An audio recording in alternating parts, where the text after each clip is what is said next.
ഇളം കാറ്റ് തെല്ലൊന്ന് തൊട്ടെന്നു വന്നാൽ ഉണങ്ങിച്ചുളിഞ്ഞും കരിഞ്ഞും മൊരിഞ്ഞും ദ്രവിക്കാനിരിക്കും മരക്കൊമ്പു കാൺകേ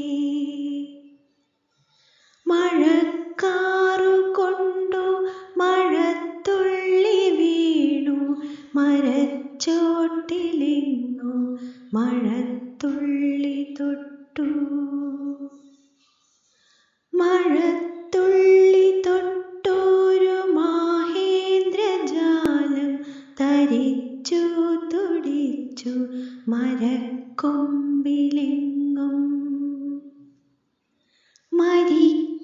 മരിക്കാനിരിക്കും മരക്കൊമ്പു തോറും കുരുത്തു മുളപ്പായി